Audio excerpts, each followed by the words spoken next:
পার্বতীর প্রশ্নগুলো শুনে মহাদেব বললেন, হে দেবী, তোমার প্রশ্নের আসল তাৎপর্য হলো যাতে এই শ্রীরামচন্দ্র লীলা প্রসঙ্গ শ্রবণ কীর্তনের দ্বারা সকলের মঙ্গল হয়।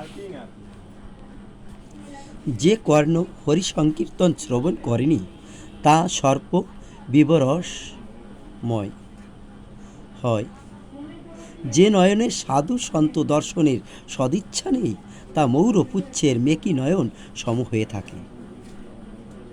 হে পার্বতী, যে মস্তক শ্রীগুরু চরণে পরিণত হয় না তা কটু স্বাদের তুম্বক সম মনে করবে। যার অন্তরে শ্রীহরির উপর ভক্তি নেই সে তো জীবন থাকতে অমৃত সম। আর যে জিহ্বা সতত শ্রীরামচন্দ্রের অর্থাৎ শ্রীহরির গুণগানে নিত্যযুক্ত থাকে না সে তো দাদুর অর্থাৎ ভেকের জিহ্বার সম বা ব্যাঙেরও সম। শ্রীহরির কথা, শ্রীরামচন্দ্রের কথা শ্রবণ করে যে হৃদয়ে আনন্দ উথলে পড়ে না তা তো বজ্রসম কঠিন ও নিষ্ঠুর। হে পার্বতী, তাই দেবকল্যাণকারী ও দৈত্য বিমোহনকারী প্রভু শ্রীরামচন্দ্র লীলা প্রসঙ্গ এবারে শ্রবণ করো। শ্রীরামচন্দ্র বা শ্রীরাম কথা সেই অনুপম হাততালি সম যা সন্দেহরূপী পক্ষীকে উড়িয়ে দিয়ে থাকে, যে কালী যুগরু বৃক্ষকে খণ্ডিত করবার জন্য কুঠার সম শক্তিশালী। হে গিরিরাজ নন্দিনী, তুমি শ্রদ্ধা সহকারে তা শ্রবণ করো। বেদ অনুসারে শ্রীরামচন্দ্রের সুন্দর নাম, গুণ, চরিত, জন্ম ও কর্ম সীমাহীন। অনন্ত ভগবান শ্রীরামচন্দ্রের লীলা, কীর্তি ও গুণ সবই অনন্ত। তবুও তোমার প্রীতি ও অনুরাগ লক্ষ্য করে আমি যেমন জেনেছি তেমনি বলবো। অবশ্যই তা আমার বুদ্ধির সীমার মধ্যেই থাকবে। হে পার্বতী, তোমার প্রশ্ন সহজ, সুন্দর, সুখপ্রদ ও সাধুসম্মত বলে আমার তা ভালো লেগেছে। কিন্তু হে দেবী, হে পার্বতী, একটা প্রশ্ন আমার পছন্দ হয়নি। আমি জানি তা তুমি মোহের বশীভূত হয়ে বলে ফেলেছ। তুমি বলেছ যে শ্রীরামচন্দ্রের বেদ স্তুতি করেন ও মুনিগণ যার ধ্যান করেন তিনি অন্য কেউ।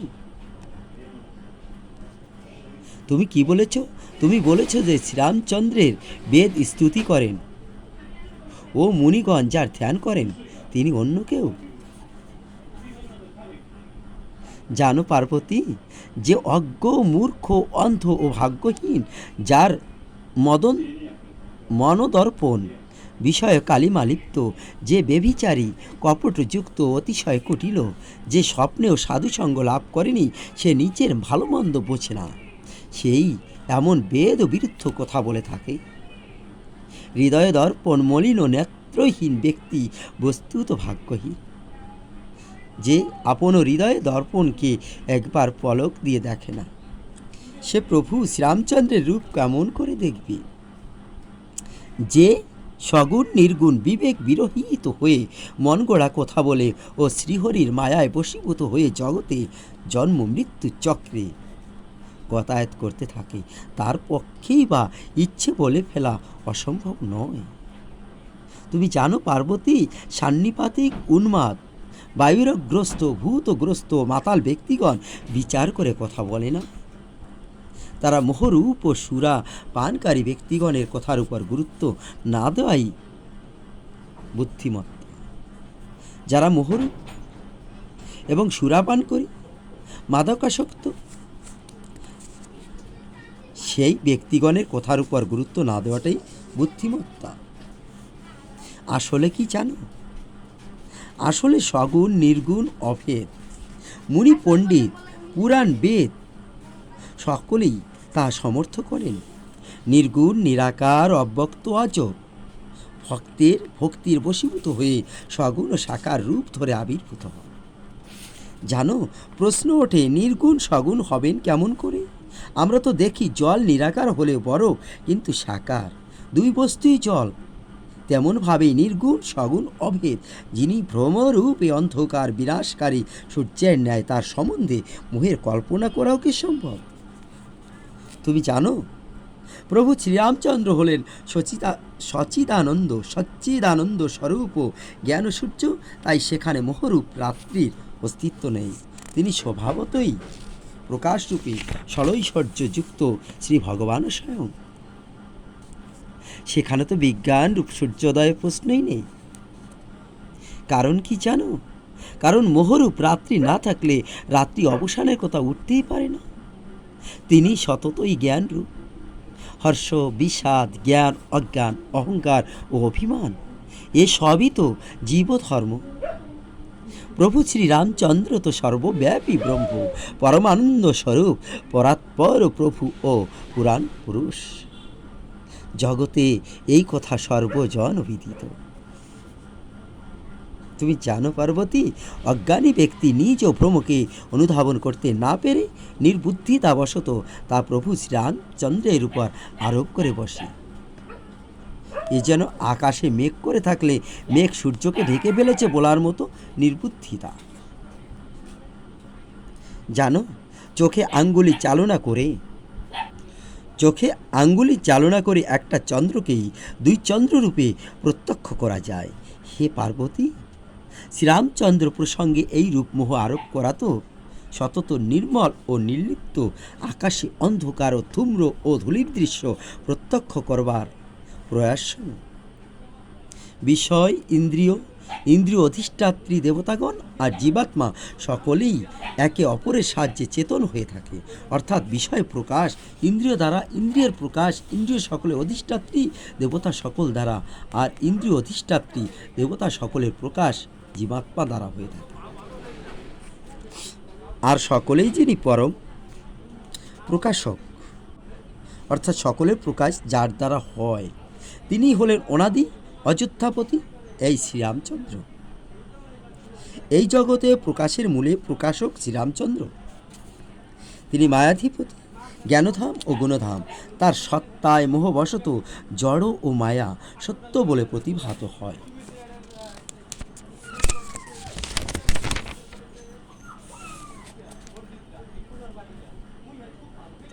তদনুরূপভাবে এই জগৎ শ্রীহরিরই আশ্রিত।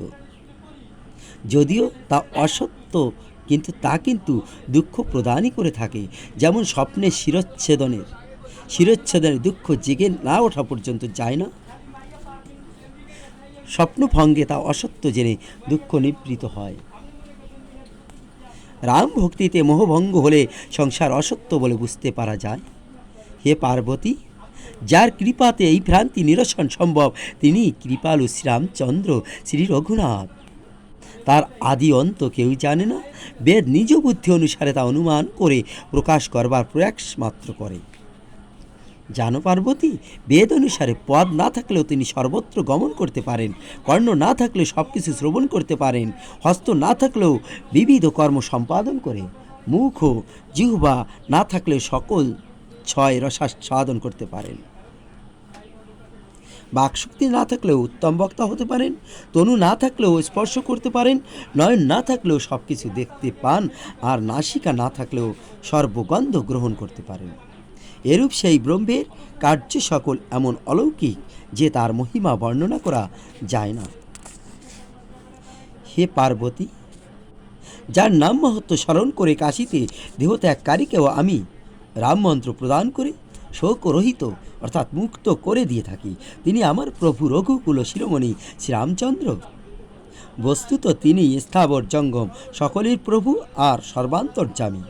বাধ্য হয়ে অনিচ্ছায়ও তার নাম স্মরণ করলে মানবের জন্ম জন্মান্তরে সঞ্চিত পাপ দগ্ধ হয়। বাধ্য হয়ে বা ইচ্ছা বা অনিচ্ছায় যে তার নাম স্মরণ করে তার সমস্ত পাপ দূর হয়।